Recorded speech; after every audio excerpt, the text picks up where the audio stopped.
بسم اللہ الرحمن الرحیم۔ السلام علیکم، کیسے ہو پیارے بچوں؟ امید کرتی ہوں خیریت سے ہوگے۔ اپنی پچھلی ویڈیوز کے اندر ہم نے خط لکھنا سیکھ لیا تھا، یہ بھی جان لیا تھا کہ خطوط کی دو قسمیں ہوتی ہیں، ایک رسمی اور ایک غیر رسمی۔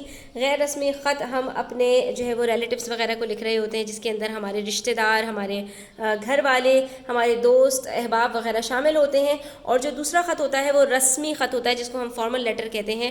اور یہ جو خط ہوتا ہے مختصر ہوتا ہے، کسی بھی اجنبی شخص یا ادارے کے متعلقہ افسر وغیرہ کو لکھا جاتا ہے، اور یہ درخواست سے ملتا جلتا ہوتا ہے۔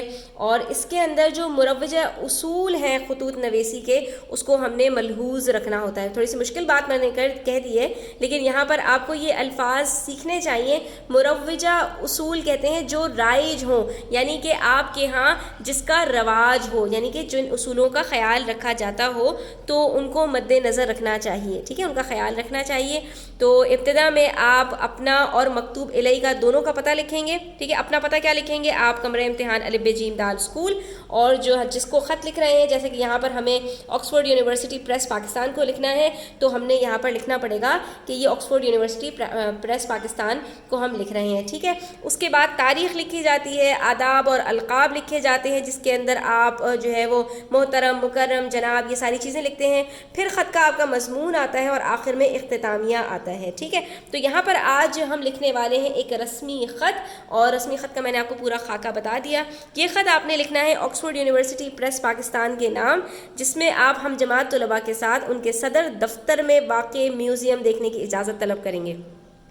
یہ جو آپ کی کتاب ہے نا، یہ بھی آکسفورڈ کی ہے۔ زیادہ تر کتابیں جو پڑھائی جاتی ہیں دنیا بھر میں آکسفورڈ کی پڑھائی جاتی ہیں، تو ہمارے پاس بھی OUP کے نام سے، آکسفورڈ یونیورسٹی پریس پاکستان کے نام سے بھی ہمارے پاس ایک جو ہے وہ ادارہ موجود ہے، جو کہ یہاں پر آکسفورڈ کی مختلف کتابوں کی اشاعت کا کام کرتا ہے، پبلش کرتا ہے کتابیں۔ تو ہمارے پاس یہاں پر جو نکات دیے گئے ہیں، جو اشارے دیے گئے ہیں، وہ کیا ہے؟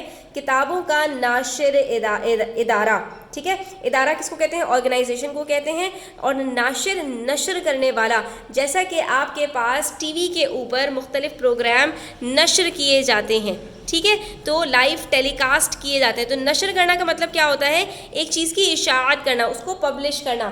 تو یہ کتابوں کو نشر کرتا ہے، ناشر ہے، یعنی اس کو چھاپ کر اور جو ہے وہ نئی نئی کتابیں یہ پبلش کرتے ہیں۔ تعلیم کے شعبے کا معتبر نام ہے۔ معتبر کا مطلب جس کا ایک اعتبار کیا جاتا ہو، یعنی کہ ایک مشہور نام ہے۔ دفتر میں میوزیم کی موجودگی کا علم، آپ کو دفتر میں ان کے میوزیم کی موجودگی کا علم ہوا کہ ان کے پاس کتابوں کا ایک ذخیرہ موجود ہے، اور جس میں نئی اور پرانی کتابیں دیکھنے کا آپ کو شوق ہوا۔ تاریخی کتابیں پڑھنے کا شغف یعنی شوق ہوا، اور ہم جماعت طلباء کے ساتھ میوزیم دیکھنے کی اجازت آپ نے ان سے طلب کرنی ہے۔ تو اب ہم نے یہ خط کس طرح سے لکھنا ہے، آپ نے میرے ساتھ ساتھ لکھتے جانا ہے، ٹھیک ہے۔ ویڈیو اینڈ تک دیکھنی ہے، اسکپ نہیں کرنی، تاکہ جو اہم نکات ہیں وہ آپ سے مس نہ ہوں۔ اور ویڈیو اچھی لگے تو پلیز لائک بھی کر دیا کریں، اور اپنے فرینڈس کے ساتھ ضرور سے شیئر کر دیجئے گا۔ تو جناب، سب سے پہلے ابتدائیہ کے اندر جو ہمارے پاس اہم باتیں تھیں وہ ہم نے لکھ دیں۔ ABC اسکول لاہور، 21 جولائی تاریخ بھی آ گئے، اور پھر محترم جناب ناظم صاحب۔ اب ہم کس کو لکھ رہے ہیں؟ ناظم صاحب کو ہی لکھیں گے نا، وہاں کی جو نظامت وغیرہ سنبھالتے ہیں۔ اور پھر ہم نے ان کا پتہ لکھ دیا، آکسفورڈ یونیورسٹی پریس پاکستان، جناب عالی، ٹھیک ہے۔ اب یہاں سے ہم السلام علیکم ورحمۃ اللہ کر کے اپنے خط کو شروع کریں گے، ٹھیک ہے، اس کا آغاز ہم کریں گے۔ اور اب ہم آ جائیں گے نفس مضمون کی طرف۔ اس میں ہمارے پاس کیا ہے کہ گزارش یہ ہے کہ گزشتہ چند روز سے ہمارے اسکول میں کتب بینی کی مہم چل رہی ہے۔ ہم سب طلباء مختلف کتابوں کا مطالعہ کر رہے ہیں، جس کی وجہ سے ہمارے اندر کتابوں کا ذوق کافی بڑھ گیا ہے۔ آپ نے یہاں پر ابتدائیہ یہاں پر بتا دیا کہ ہم نے آپ کو کیوں کانٹیکٹ کیا ہے۔ اس کی وجہ یہ ہے کہ ہم آج کل کتابوں کا بہت زیادہ مطالعہ کر رہے ہیں۔ اس کے بعد اسی دوران ہمیں آپ کے آکسفورڈ یونیورسٹی پریس کے بارے میں پتہ چلا۔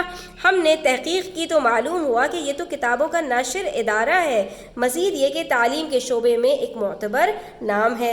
پھر ہمیں یہ بھی معلوم ہوا کہ آپ کے دفتر میں میوزیم بھی موجود ہے، جس میں نئی اور پرانی کتب کا خزانہ موجود ہے۔ یہ جاننے کے بعد کتابوں کا مطالعہ کرنے کا جوش امڑ آیا، ٹھیک ہے، کیونکہ زیادہ تر طلباء کتابیں پڑھنے کا شغف رکھتے ہیں، ٹھیک ہے، ہم نے یہاں پر یہ بتا دیا۔ اور آپ یہاں پر یہ بھی لکھ سکتے ہیں کہ زیادہ تر طلباء تاریخی کتابیں پڑھنے کا شغف رکھتے ہیں۔ ایک اور جو ہے بات اضافہ کر سکتے ہیں۔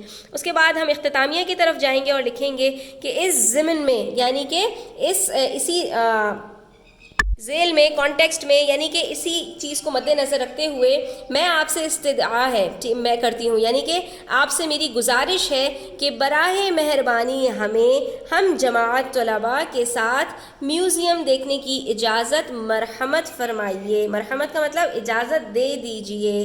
شکریہ، والسلام، مخلص، الف ب ج۔ ٹھیک ہے، یہاں پر ہمارا یہ خط مکمل ہو گیا۔ کتنا آسان سا تھا، صرف چند الفاظ کا جو چناؤ ہے وہ اہم ہوتا ہے اور اس کے بعد اس کو کس طرح سے ترتیب دیا جائے اور آپ کی جو بھی ترکیب ہے یا آپ کی جو بھی تحریر ہے وہ مکمل ہو جاتی ہے۔ آج کی ویڈیو یہیں تک، امید کرتی ہوں آپ کو پسند آئی ہوگی۔ چینل پر نئے ہیں تو سبسکرائب کرتے جائیے گا، اپنا خیال رکھیے گا، اللہ حافظ۔